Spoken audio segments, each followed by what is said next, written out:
দেখো বন্ধুরা, কড়াই তেল দিয়েছি আর শুকনো লঙ্কা দিয়েছি আর দিয়েছি একটু কালো জিরে।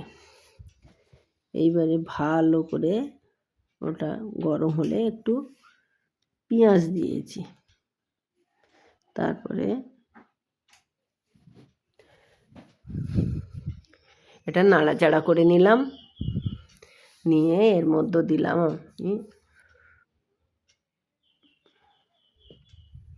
লবণ দিলাম, তারপরে হলুদ দিলাম,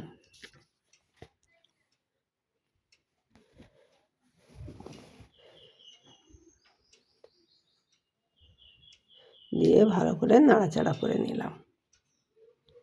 দেখো, এইবারে এর মধ্যে ধনে, লঙ্কার গুঁড়ো আর আদার গুঁড়ো একসঙ্গে ভিজিয়ে রেখেছিলাম, সেটা দিয়ে দিলাম। দিয়ে ভালো করে নাড়াচাড়া করে নিলাম। দেখো, যখন এটা একটু ভালো কষা কষা হয়ে গেছে, তখন এর মধ্যে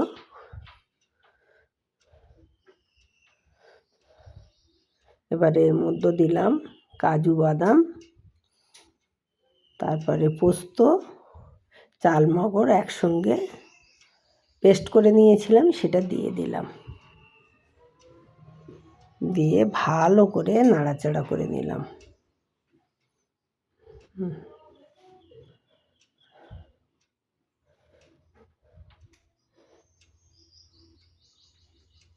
তার আগে বলে দিই, আলু আর ফুলকপি ভালো করে আমি সিদ্ধ করে নিয়েছি, সেটা দেখাইনি।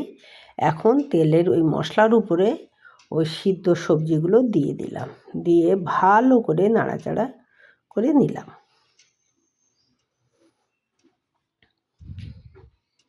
ভালো করে কষা হয়ে গেছে মশলার সঙ্গে।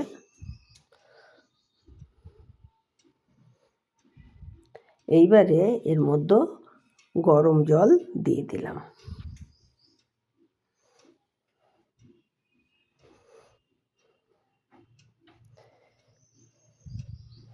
এবারে দেখো ফুটছে। এবারে এর মধ্যে দিয়ে দিলাম একটু চিনি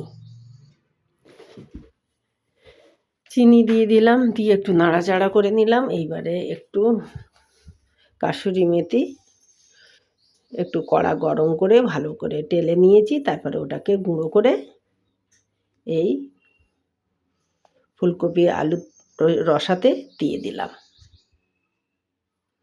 দেখো, আমার রেসিপি কমপ্লিট হয়ে এসছে। তোমাদের এইভাবে একবার ট্রাই করে দেখতে পারো। তোমাদের যদি পছন্দ হয় তাহলে একবার এইভাবে ট্রাই করতে পারো।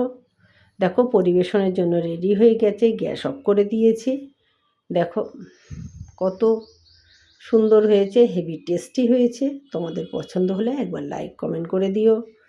তোমরা ভালো থেকো, সুস্থ থেকো। টাটা বন্ধুরা।